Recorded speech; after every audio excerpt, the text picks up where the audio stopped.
여러분 안녕하세요. 로마서 시간 오늘은 13장입니다.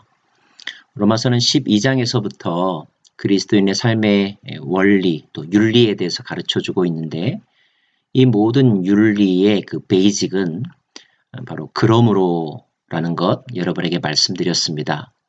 이 그러므로의 의미를 12장뿐만 아니라 이후의 모든 각 장마다 여러분이 연결지어서 생각하시면 좋을 것 같습니다.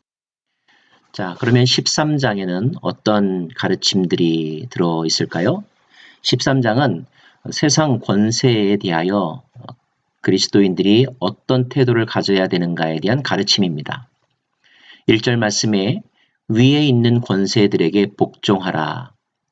위에 있는 권세들이란 직장에서는 상사일 수 있고 또 정치적으로는 정치적인 권력을 가진 자들, 최고의 통치자들이라고도 말할 수가 있습니다. 자, 위에 있는 권세들에게 복종하라는 것입니다.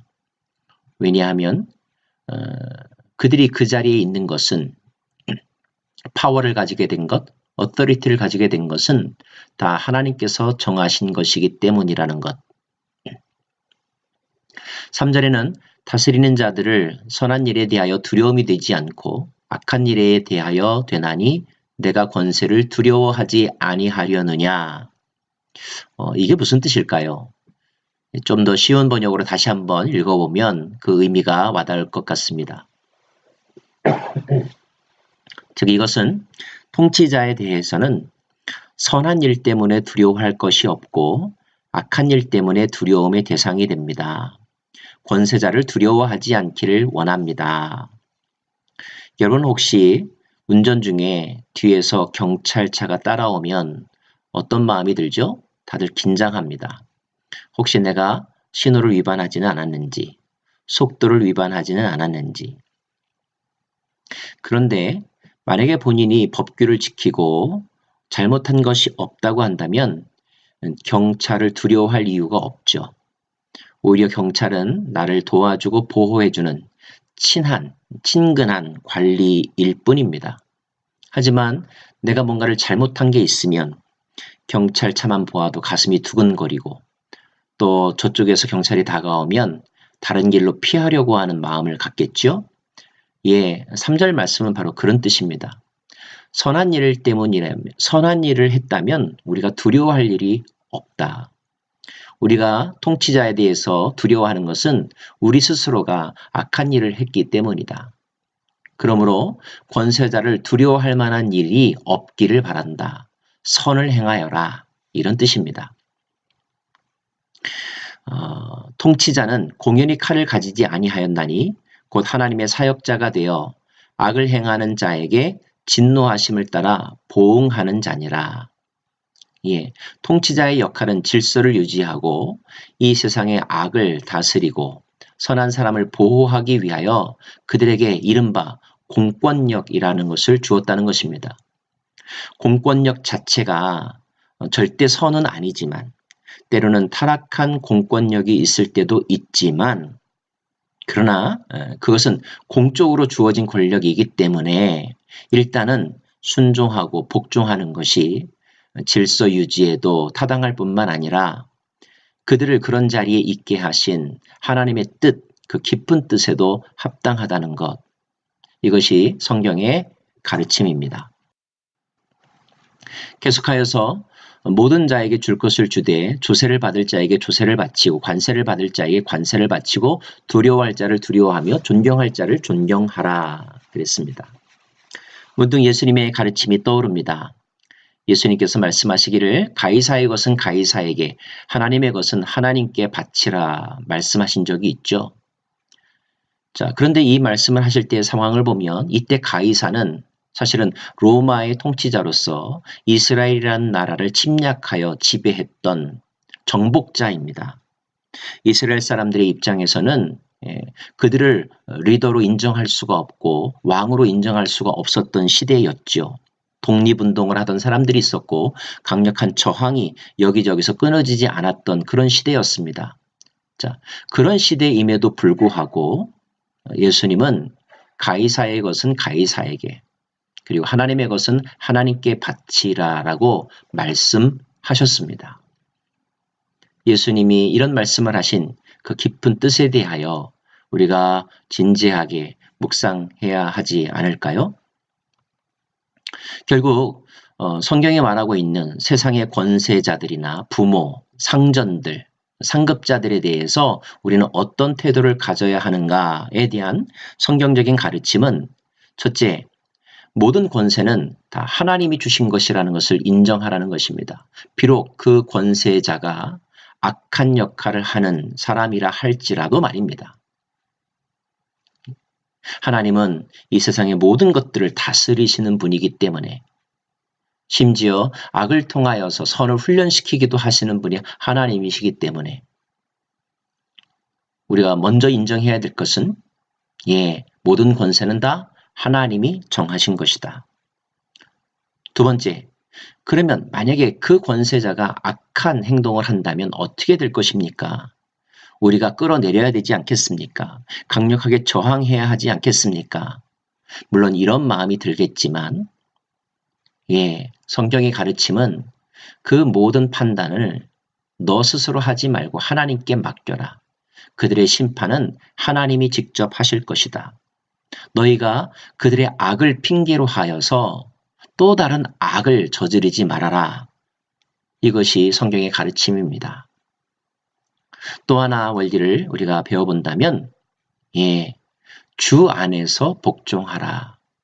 여기서 주 안에서라고 하는 말은 어떤 의미일까요? 주님의 방법으로, 주님의 마음으로 복종하라는 것입니다.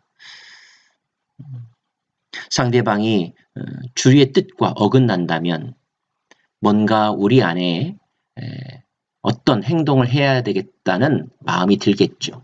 그것조차도 주님의 방법으로 하라는 것입니다. 때로는 이 말씀이 억울하다는 생각이 들 때, 또 피지배 민족들에게 있어서는 다 순종하기가 어렵다고 느껴지는 때들이 있을 것입니다. 우리가 저런 독재자에 대하여 순종해야 합니까? 저런 부패한 정권에 대하여 우리가 언제까지 순종해야 됩니까? 복종해야 됩니까? 자, 늘 이런 상황 속에서 크리스찬들은 고민하고 또 정말로 무엇이 하나님의 뜻인지 우리가 기도하지 않을 수가 없죠. 기도해 보십시오. 어떻게 복종해야 되는지, 언제까지 참아야 하는지. 그러나 우리가 성경의 가르침을 통하여 분명히 부정할 수 없는 이 중요한 사실, 모든 것의 궁극적인 심판자는 하나님이시라는 것. 그리고 우리의 저항이나 때로는 우리의 반대는 주님 안에서 주님의 방법으로 이루어져야 한다는 것. 이 사실에 대하여 핑계됨이 없기를 바랍니다. 계속하여서 13장 말씀은 사랑의 법에 대해서 가르쳐주고 있습니다. 피차 사랑의 빛 외에는 아무에게든지 아무 빛도 지지 말라. 남을 사랑하는 자는 율법을 다 이루었느니라. 자기를 사랑하는 것, 이것도 중요합니다. 모든 것은 나로부터 시작이 되는 것이니까요. 하지만 사랑하는 것이 나에게서 끝난다면 이것은 사랑의 미완성이라는 것입니다. 그러면 사랑의 완성은 어디에 있는가? 그것은 나를 사랑하는 데서 더 나아가서 내 이웃도 사랑할 때 그것이 바로 율법의 완성이다. 사랑은 율법의 완성이니라. 여러분 자신을 깊이 사랑하십시오. 그러나 동시에 여러분 자신처럼 사랑받아야 될 사람이 이 세상에는 70억이나 된다는 사실도 잊지 마십시오. 내 자식이 귀한 줄 아는 것처럼 남의 자녀도 귀하다는 것을 늘 잊지 마십시오. 하나님은 모든 사람들을 차별 없이 대하시고 모든 사람을 사랑하시며 그들을 위해서도 자신의 아들을 이 땅에 보내시고 십자가에 못 박게 하셨다는 사실을 잊지 마십시오. 나는 특별하지만 그러나 내 옆에 있는 사람도 특별하다는 것. 우리들이 이 사실에 대하여 왜곡이 없기를 바랍니다. 예수께서 대답하여 말씀하시되 이스라엘아 들으라. 곧 우리 하나님은 유일한 주시라. 내 마음을 다하고 목숨을 다하고 뜻을 다하고 힘을 다하여 주 너의 하나님을 사랑하라 하신 것이요. 둘째는 이것이니 내 이웃을 내 자신과 같이 사랑하라. 나를 사랑하는 것만큼 내 이웃을 사랑하는 것. 이것이 하나님의 절대 계명, 예수님께서 가르쳐 주신 가장 큰 계명인 것을 이 시간에 마음판에 다시 한번 새겨봅니다. 그리고 13장 마지막 부분은 이제 하나님의 때가 가까이 왔음을 우리들에게 강조해 주고 있습니다. 밤이 깊고 낮이 가까웠으니, 여기서 낮이 상징하는 것은 무엇일까요? 의미하는 바는요. 하나님의 나라, 하나님의 때가 가까이 왔다는 것입니다.